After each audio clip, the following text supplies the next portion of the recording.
Black Hollow Woods, a remote stretch of forest in Appalachia, is known for its eerie stillness and chilling tales of those who enter but never return. Locals speak in hushed tones of the Watcher, a spectral figure who lures the unsuspecting to their doom. In 1984, 5 teenagers ventured into the woods for a weekend camping trip. None of them returned. What happened next is a tale shrouded in secrecy, fear, and an ending you'll never see coming. The Curse of Black Hollow. In the spring of 1892, Black Hollow was a small but bustling community nestled in the Appalachian Mountains. The townsfolk lived simple lives, tending to their farms and raising families. But one man stood apart from the rest, Ezekiel Crane, a hermit who lived deep within the woods. Ezekiel was a man of few words and strange habits. He crafted peculiar charms, spoke of unseen forces, and often warned townsfolk to respect the land. Many dismissed him as a harmless eccentric, but when livestock began disappearing, whispers of witchcraft filled the air. One night, a farmer's daughter went missing. Search parties scoured the woods, and their torches illuminated a grisly scene. Ezekiel's cabin, surrounded by animal bones and eerie symbols carved into trees. Without trial, the townsfolk dragged Ezekiel to the center of Black Hollow and hanged him. As the noose tightened around his neck, he cursed them all. "You take my life, but the woods will take yours. It will take what is owed." That night, the wind howled through the trees, carrying a bone-chilling promise. A Weekend in the Woods, 1984.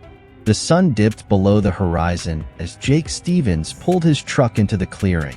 "Welcome to paradise," he announced, grinning at his friends in the back. Melissa rolled her eyes. "Paradise?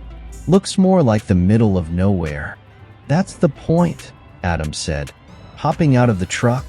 "No parents, no rules, just us and the great outdoors." Sarah and Beth climbed out, carrying coolers and tents. "I don't know, guys," Sarah said, glancing nervously at the darkening woods. "My grandma used to tell stories about this place. She said people disappear here." Jake laughed. "Your grandma probably thinks Elvis is still alive." "Relax, Sarah. It's just a bunch of trees." As they set up camp, the forest seemed to close in around them. The air grew colder, and the usual sounds of wildlife were absent. That night, as the friends sat around the campfire, a low, mournful whistle echoed through the trees. "Probably just the wind," Jake said, though his smile faltered. Into the darkness. The next morning, Beth woke up to find the campsite eerily quiet. The fire had burned out, and the others were gone. "Guys," she called, stepping out of her tent. She found Sarah's necklace on the ground, broken. A trail of footprints led into the woods, but they stopped abruptly, as if the others had vanished into thin air. Beth's scream echoed through the trees, but no one was there to hear it. The aftermath. When the teenagers failed to return home, their families called the authorities. Search parties combed the woods for weeks, but found little more than scattered belongings.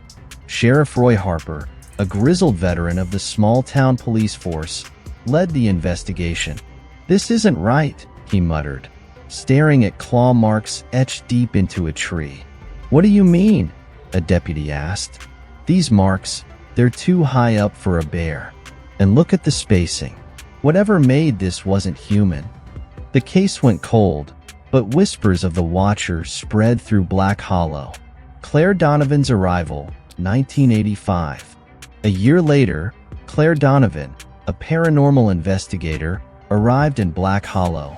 She was drawn by the mystery of the missing teenagers and the chilling legend of the Watcher.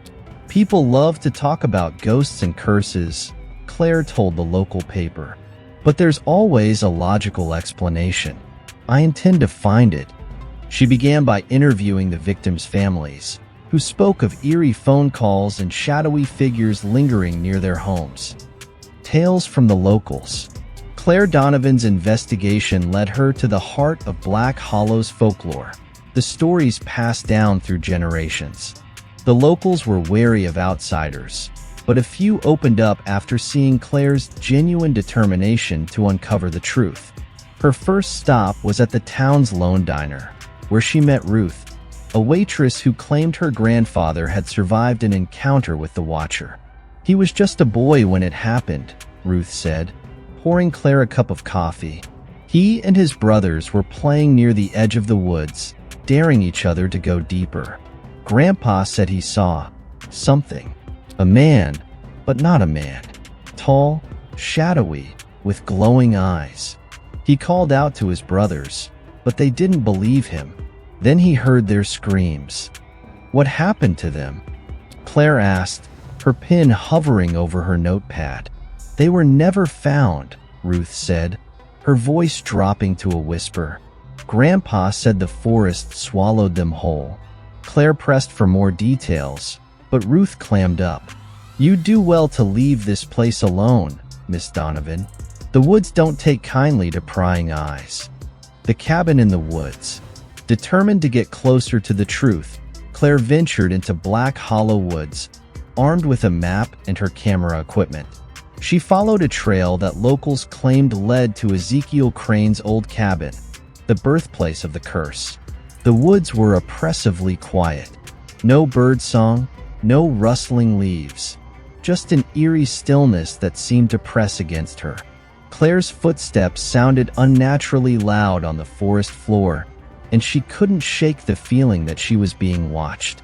When she finally reached the cabin, it was a crumbling relic, half swallowed by the forest. Vines snaked through the broken windows, and the door hung off its hinges. Inside, she found remnants of Ezekiel's life. A rusted wood stove, a rotting bed frame, and strange symbols carved into the walls. But what caught her attention was a journal, tucked beneath a pile of debris. The journal was fragile, its pages yellowed and brittle. Ezekiel's handwriting was spidery and uneven, but the entries told a chilling tale of persecution, desperation, and a pact made in the dead of night.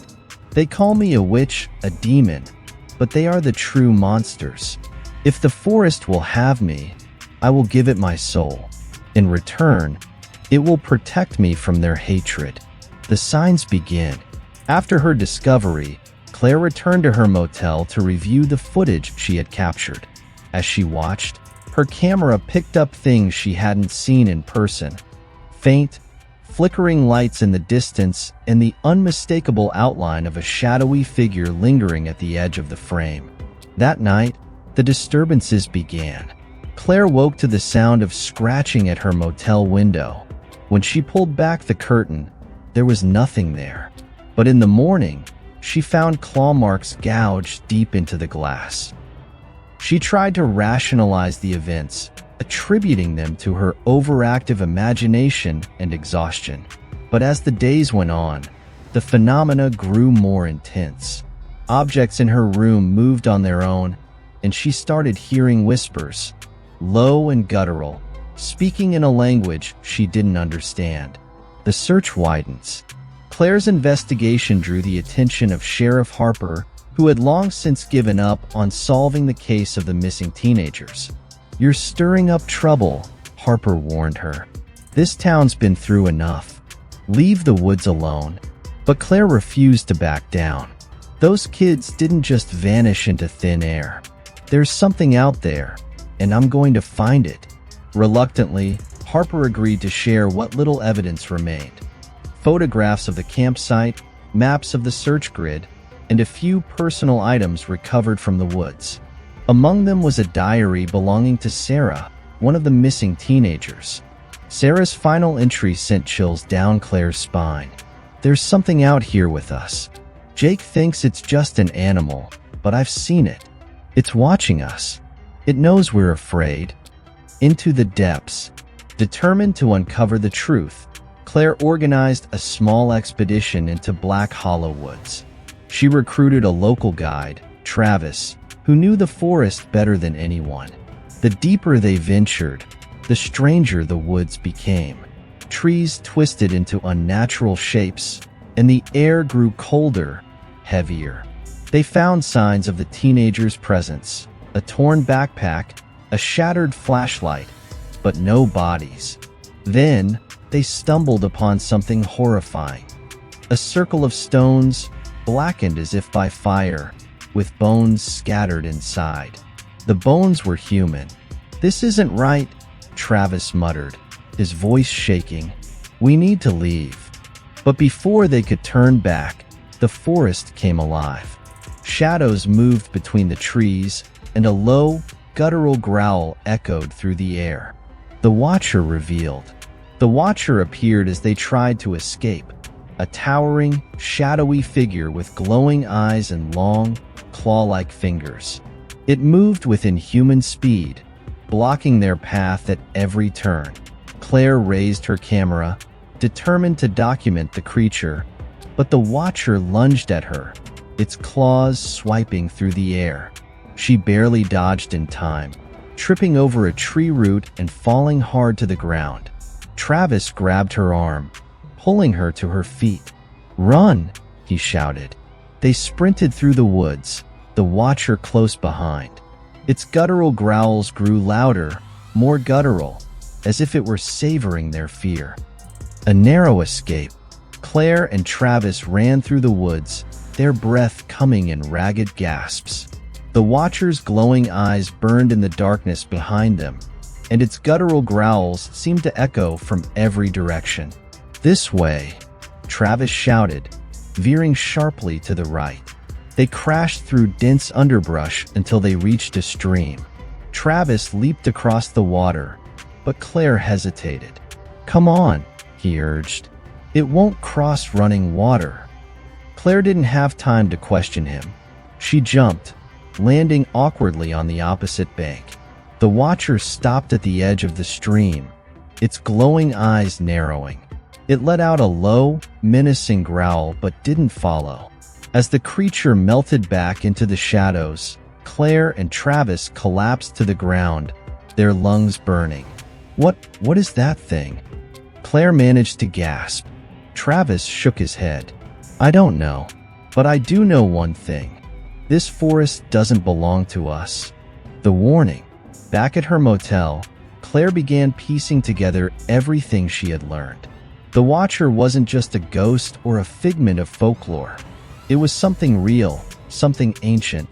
Travis, shaken but determined to help, told Claire about an old woman named Eliza who lived on the outskirts of Black Hollow. "She knows more about this forest than anyone," he said. "If anyone can help, it's her." The next morning, Claire and Travis visited Eliza, an elderly woman with piercing gray eyes and a voice like gravel. Eliza wasn't surprised to see them. "You've seen it, haven't you?" she asked, her gaze steady. Claire nodded. "What is it?" Eliza leaned back in her chair, her expression grim. "The Watcher is no man or beast. It's a guardian, bound to the forest by Ezekiel Crane's curse. It feeds on fear, on the life it was promised, and it will never stop." Claire's stomach twisted. "How do we stop it?" "You don't," Eliza said simply, "but there may be a way to keep it at bay. You'll need to undo the curse." The ritual. Eliza explained that the only way to undo the curse was to return to the place where Ezekiel Crane was executed and perform a ritual of atonement.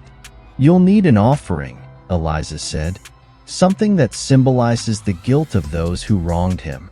Claire decided to use Ezekiel's journal, the very record of his suffering. "Be careful," Eliza warned. "The Watcher won't let you do this easily. Return to the woods." Armed with the journal and a small bag of protective charms provided by Eliza, Claire and Travis ventured back into Black Hollow Woods. The forest felt more oppressive than ever, the air thick with a sense of foreboding. As they approached the old gallows site, a clearing marked by a lone, twisted tree, the Watcher appeared, its towering form blocking their path.